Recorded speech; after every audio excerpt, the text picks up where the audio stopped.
This is Standing Watch. And now, Evangelist Norbert Link. Greetings everyone and welcome back to our Standing Watch program. Does Germany accept guilt for what they did during the Corona situation? And while I'm talking about Germany in particular today, I would say you might want to think of America, you might want to think of Canada, of Australia, and you will undoubtedly see parallels. Germany is failing in coming to terms with its Corona dictatorship. I want to start with an article by Apollo News, which was published on December 10. It says the following. Baden-Württemberg's Minister-President Kretschmann is awarding Angela Merkel a Medal of Merit for her actions during the Corona period. One couldn't mock accountability any better, the article says. Bavaria and Mecklenburg-Western Pomerania have already bestowed honors on the former Chancellor. Now Baden-Württemberg has followed suit. On Tuesday, Minister-President Winfried Kretschmann awarded Merkel the Stauffer Medal, an award given by the Minister-President for services to Baden-Württemberg. Kretschmann has a very special justification for this: Merkel's actions during the Corona period. In his laudatory speech, Kretschmann praised the CDU politician for her decisive, prudent and effective leadership as federal chancellor during this crisis. According to the Green Party politician, Merkel's effective actions prevented significantly higher numbers of cases and deaths. He particularly praised her consistently clear and coherent argumentation. She didn't deserve a medal for this, but rather the opposite, the article says. She certainly didn't do anyone a service with her politics, neither Baden-Württemberg nor Germany as a whole. On the contrary, Corona was the birth of the authoritarian state, and Merkel was its midwife. Merkel turns the executive branch into an established instrument of power. Since the founding of the Federal Republic, no chancellor has governed the country as autocratically as Merkel did during the Corona pandemic. Think of President Biden in comparison. It goes on to say, Parliament was sidelined, power was not democratically controlled, but centralized in the Chancellery, within the framework of an executive committee. Now, one might say that it was all an exceptional situation. But the way politics was conducted during this exceptional situation cannot be excused by any pandemic in the world, whether imagined or real. This is also evident in how often the last remaining boundaries of the law and the basic law, the Constitution, were actually crossed. Merkel's curfews, illegal and unconstitutional. We had those here as well. Blanket restrictions on the freedom of demonstration and assembly, unconstitutional. We had them here as well. Churches were not allowed to meet in many cases. Even the general mask mandates, lacking evidence, did not stand up in court. All of this was characteristic of Merkel, and apparently none of it mattered. The end justified the means. That was Corona. Winfried Kretschmann was right at the forefront of this policy, the empowerment of those who violated fundamental rights and disregarded the Constitution. For him, the measures couldn't be harsh enough. Evidence and proportionality, at best, secondary considerations. Merkel thought the same way, and she acted accordingly. Measures soon became an end in themselves. No one really questioned the purpose of a curfew between 10 p.m. and 5 a.m. It simply had to be implemented. And the right to demonstrate, that too was simply overridden. Protests were sometimes prevented with brutal force. The pictures were so similar and are so similar today when you look at the brutal force by the ICE agents But something similar happened in Germany during the corona situation. Something similar happened in Canada. Whether the total exclusion of the unvaccinated was truly justifiable or not, or whether it was a fundamental transgression for a liberal democratic state, no one considered that either, because the unvaccinated were to blame themselves, as Merkel also conveyed, as Biden conveyed, saying, oh, well, it's the pandemic of the unvaccinated. They are the ones who are guilty, not the ones who are trying to enforce vaccinations on the innocent. Being German means seeing something through completely and ruthlessly for its own sake, even at the risk of significant losses. In this respect, Angela Merkel was very German. The damage her coronavirus policies have caused has not even begun to be acknowledged, let alone addressed. Those responsible saw and still see it at best as collateral damage. After all, the goal was to save lives, quote unquote. How many lives were saved? How many were ruined? The fact that this question is no longer even being asked is Merkel's achievement. The policies of the strong hand which keeps the country firm under control, and woe to anyone who doesn't toe the line. Merkel's coronavirus policy has established authoritarianism as a political blueprint in the Federal Republic of Germany. Instead of a critical review, she receives rewards. This sends a fatal signal for an overreaching authoritarian state and all the corresponding tendencies that we are still experiencing after the pandemic. It sends a fatal signal to a society that has not yet overcome the divisions of the coronavirus era, divisions largely caused by Merkel, and will never do so as a result. The article concludes. Before I continue, let me ask a few questions. Merkel's appalling example was not an isolated event. It was mirrored, it was supported by the likes of Lauterbach, Jens Spahn, the former health ministers in Germany. And when it comes to the USA, by the likes of Joe Biden, California Governor Gavin Newsom, Dr. Anthony Fauci, former Prime Minister Justin Trudeau. The question is, have they been held guilty? Has there been an accounting? Has there been any responsibility attached to them? Have they apologized? Have they admitted their mistakes? I have not heard any of it. Have you? No, the guilty remain free. And maybe preparing for another coup, the next coup, when another quote-unquote pandemic is on the horizon. And that brings me to more recent events. I'd like to talk about Robert F. Kennedy Jr. The Independent wrote on January 11. Germany has vehemently dismissed accusations from U.S. Health Secretary Robert F. Kennedy Jr., who claimed the nation had undermined patient autonomy, particularly throughout the COVID-19 pandemic. German Health Minister Nina Warken issued a statement late on Saturday asserting, "The statements made by the U.S. Secretary of Health are completely unfounded, factually incorrect, must be rejected." Earlier that day, Mr. Kennedy had posted a video stating he had written to the German minister. His letter was reportedly based on information from Germany, suggesting the government was limiting people's abilities to act on their own convictions when they face medical decisions. The American Health Secretary said that I have learned that more than 1,000 German physicians and thousands of their patients now face prosecution and punishment for issuing exemptions from wearing masks or getting COVID-19 vaccines during the pandemic.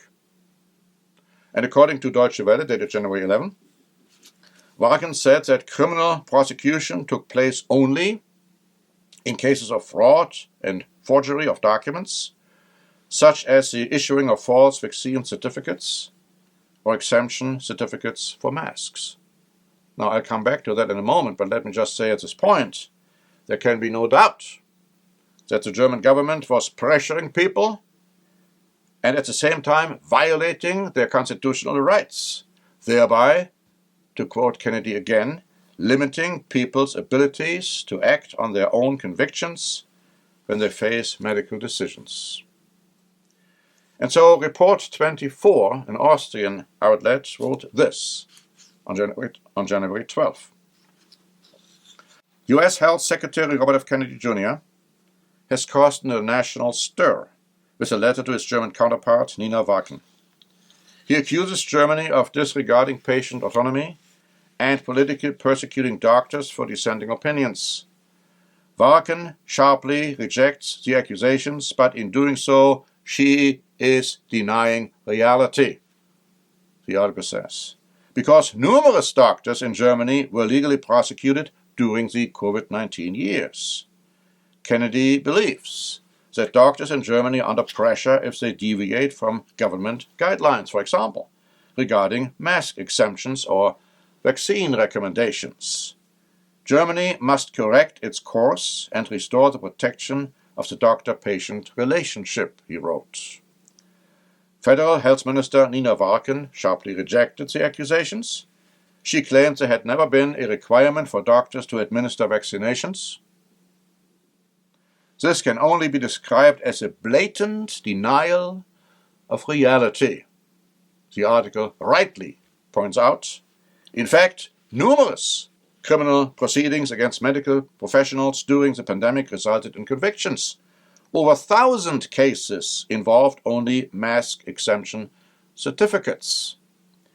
A general practitioner from Hamburg received a suspended sentence of 1 year and 10 months in 2024 for issuing 57 certificates without a personal examination. But in contrast to mask exemption certificates, sick notes issued over the phone were explicitly permitted by the government, and still, he was convicted. A doctor from Lower Saxony was convicted in 2024 for issuing invalid COVID-19 certificates and other offenses. Invalid in quotes. In Baden-Württemberg, that's the place where Merkel got her award.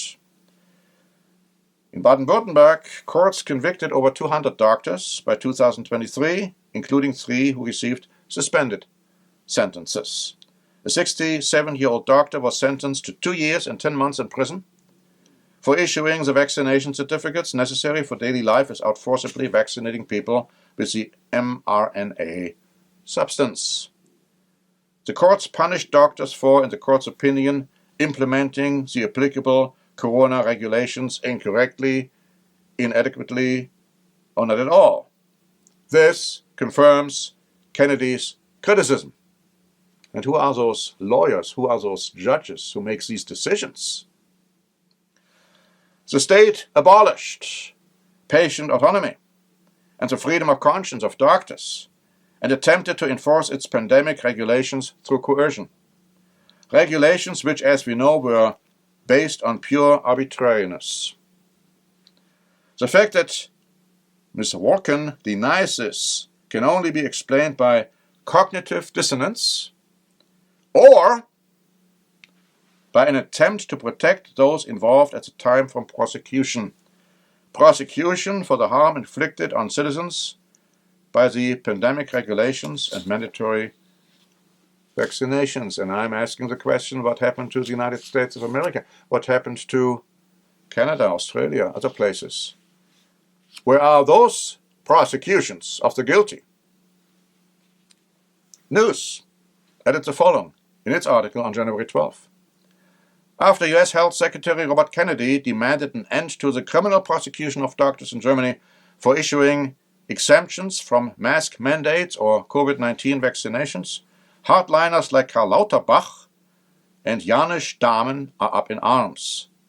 In particular, the Green Party member Dahmen is outraged, who during the COVID-19 years never found any measure too harsh, and who called for an expansion of mandatory vaccination.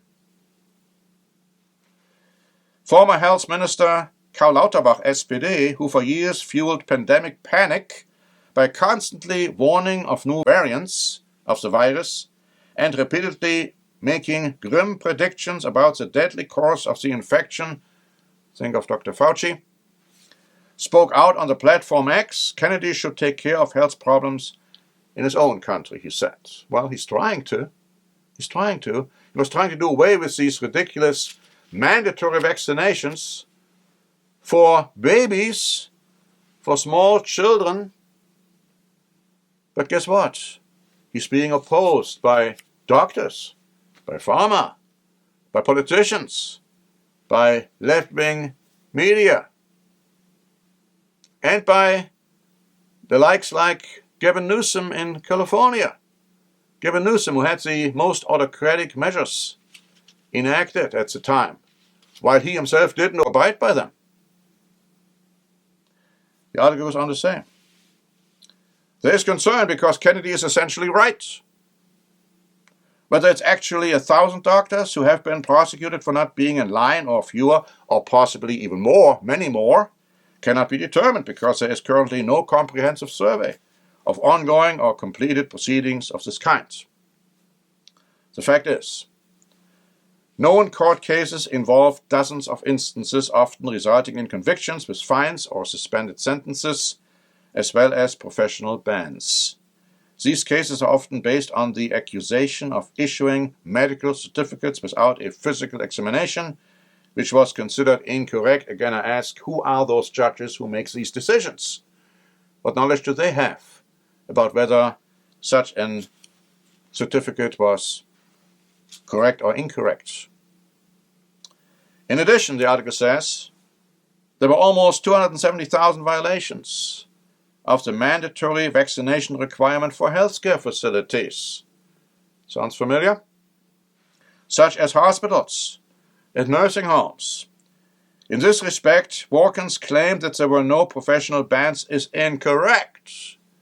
Healthcare workers did indeed face such bans if they could not provide proof of COVID-19 vaccination, and soldiers were subject to a duty of compliance as they were here in the United States. Those who did not undergo the controversial COVID-19 vaccinations were dismissed from service or prosecuted for insubordination.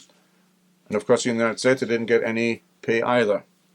The majority of the population was pressured into complying with the measures and getting vaccinated through fear-mongering and the threat of penalties, exactly as it happened in Canada, in the United States, in Australia, other places. Think of Trudeau, how he went after the truckers, how he went after churches, ministers. Law professor Martin Schwab also points out on X that during the coronavirus pandemic, neither the autonomy of patients nor the therapeutic freedom of doctors was respected. The current regulation, according to which general practitioners covered by public health insurance lose 40% of their retainer fee if they do not vaccinate, represents a clear attack on doctors' therapeutic freedom. Yeah, they didn't want to lose the money, right? It's clear. Doctors were systematically pressured during the coronavirus years, including by medical associations, regulatory authorities, professional societies, and colleagues. Those who did not comply were defamed. The others made a lot of money for mass vaccinations, here as well as there. And then the article concludes, like Karl Lauterbach and János Dáman, I could also add Jens Spahn, the Christian Democrat Nina Warken also distinguished herself as a hardliner. Now, why am I bringing this up? First of all, to show that Kennedy is right in his assessment, also to show what's happening over there in Germany, but also to warn as to what may happen again in the near future, here in the United States, as well as in Australia, in Canada, in Germany, and other places. When will those finally be held responsible and accountable who, through their authoritarian coronavirus measures, inflicted so much suffering and pain on the population in all these countries? Denying reality must certainly not be part of an honest and long overdue process of coming to terms with the past regarding the coronavirus pandemic. And when the next quote-unquote pandemic hits, you can expect you should expect more, even worse, authoritarian measures being inflicted on the population. Thanks very much for listening. This is Norbert Lenk for the Standing Watch program. Standing Watch is a presentation by the Church of the Eternal God, P.O. Box 270519, San Diego, California 92198. More information is also available at our website, eternalgod.org.